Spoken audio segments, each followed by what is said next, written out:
I actually have a follow-up to a story we did last week. So for those of you who were with us last week, we talked about a company called Clearview AI. Clearview AI is a company that spends its time scraping social media accounts for personal information, including biometrics, fingerprints, face prints, voice prints, and things like that, and handing them to law enforcement in order to help make arrests, which on its face, already very problematic, right? But it is what it is. That's what they do.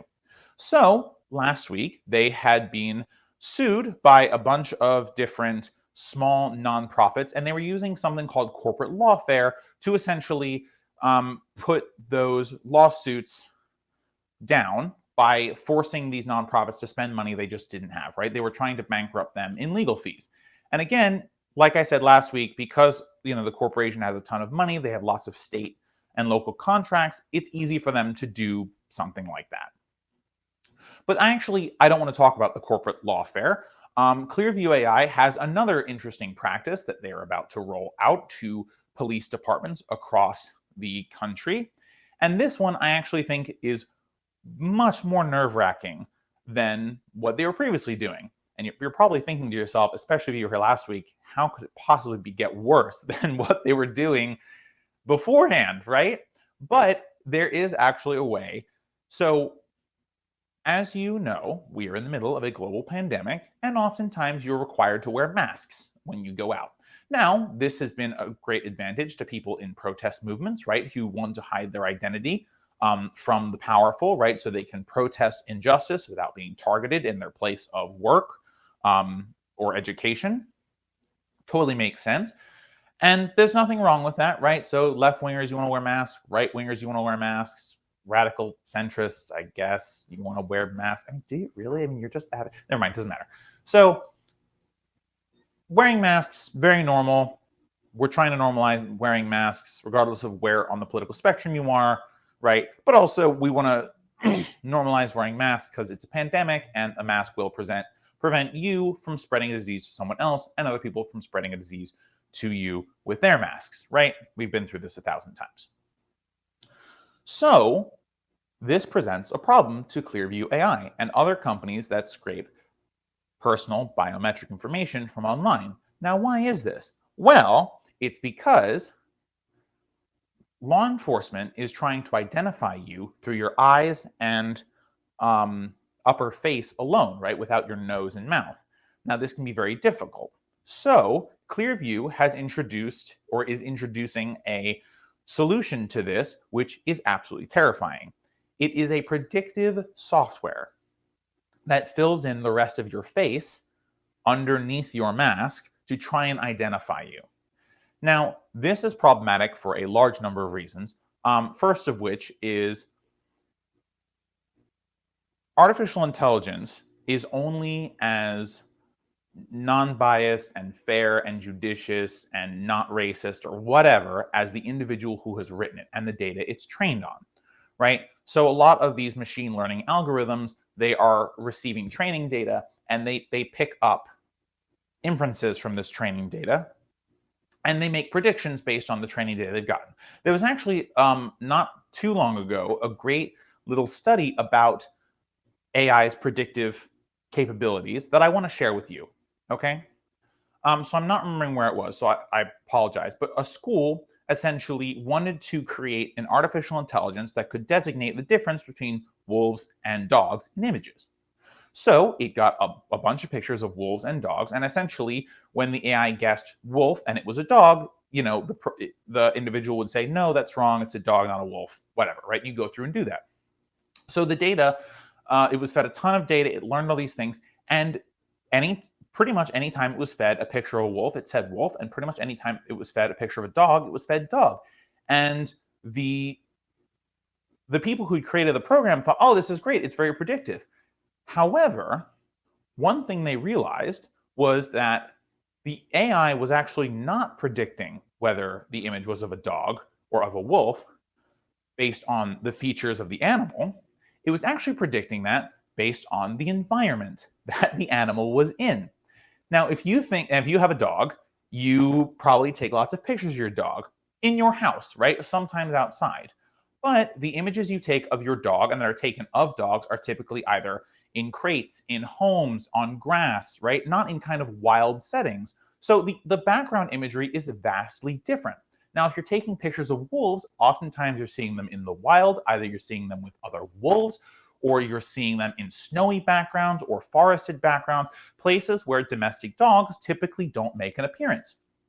So it turned out, once they ran back and did some tests, that they realized that the AI was not actually making decisions at all based on the features of the animal, but instead was putting together snowy background, woody, foresty background means wolf, and couch background, lamp background, human background means dog, right? And if you think about it, that makes a lot of sense.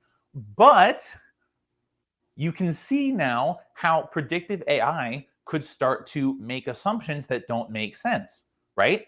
Because if they're using information that is not meant to be used in order to make their predictions, then their predictions can be wrong when expanded to other contexts.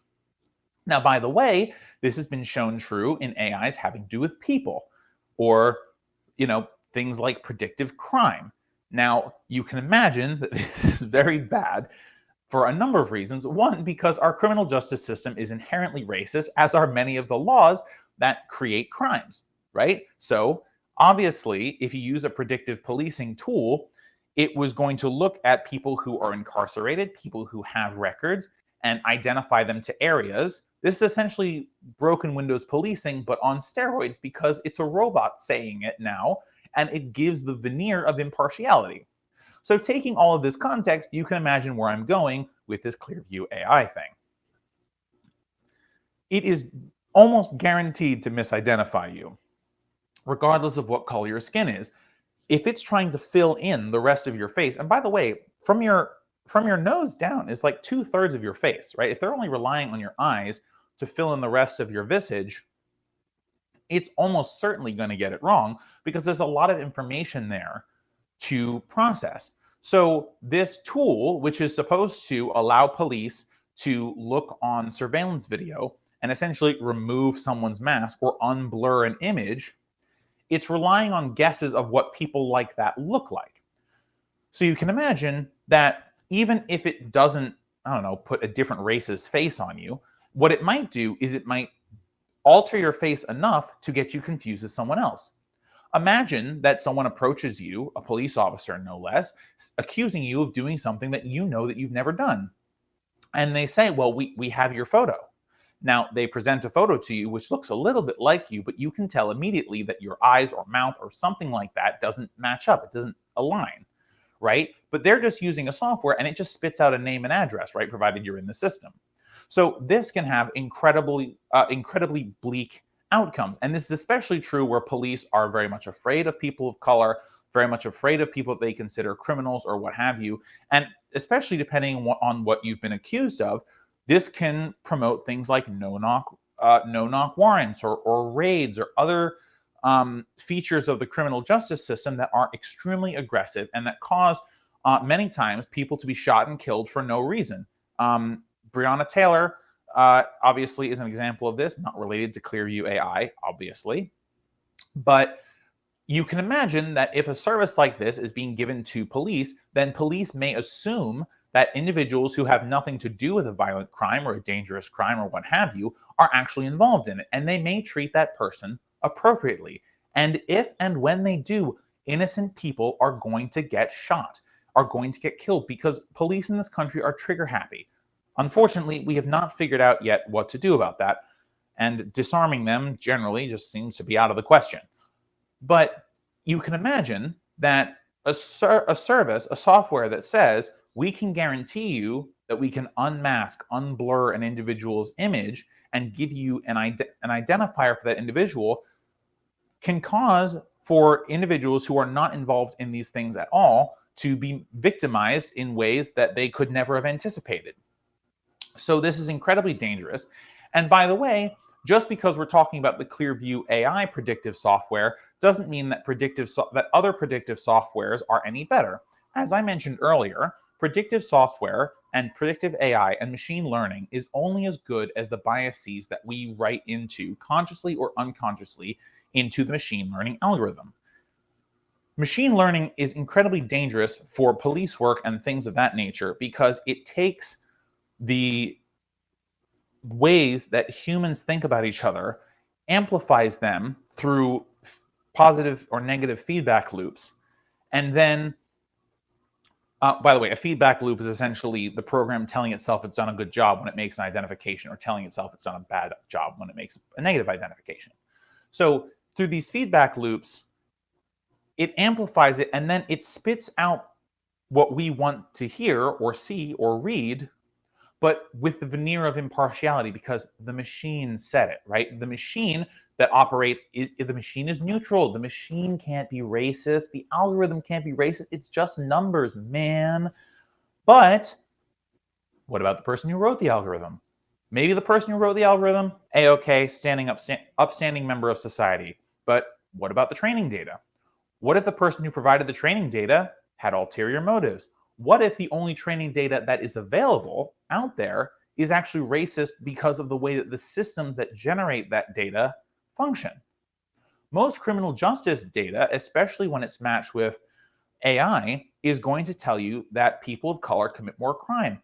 Why? Not because that's actually true, but because the systems that exist in the United States, where a lot of these programs are being debuted, has a racist criminal justice system. It generates racist data. So even if the people who made the algorithm, even if the people who fetched the data tried really hard to make the algorithm and the data as unracist or anti-racist as possible, it's going to be almost impossible to create a system, a law enforcement predictive system, that doesn't immediately default to black and brown people are guilty of crimes.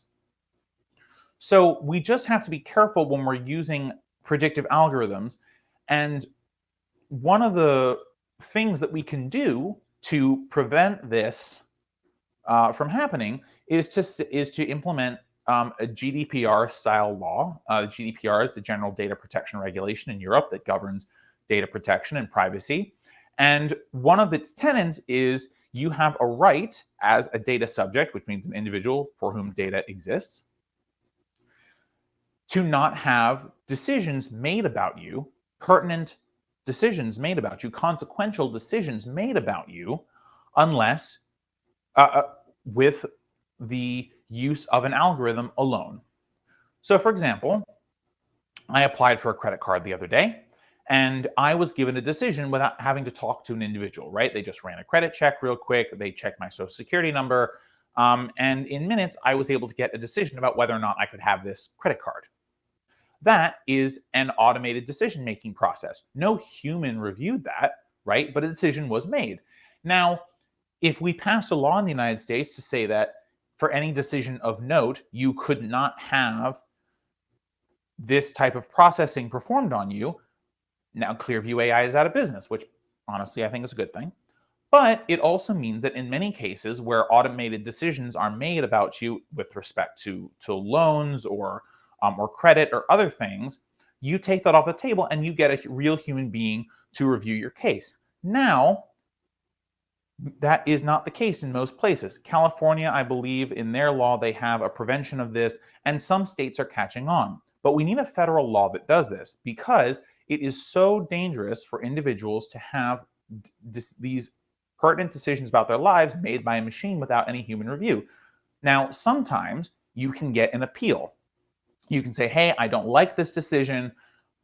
Can you have a human review it? Which in some cases will actually solve the problem and the person will get the service that they want or need. However, in the case of law enforcement, there almost is never a chance for second guessing because either the police kill you or they take you in and they rough you up and they fundamentally change your life. It becomes very difficult for you to do anything about it after the fact. So if we're going to have a law that prohibits this type of processing, it has to include for law enforcement, right? We cannot have predictive systems, oftentimes that are fed with racist data or created by racists themselves, putting this system in.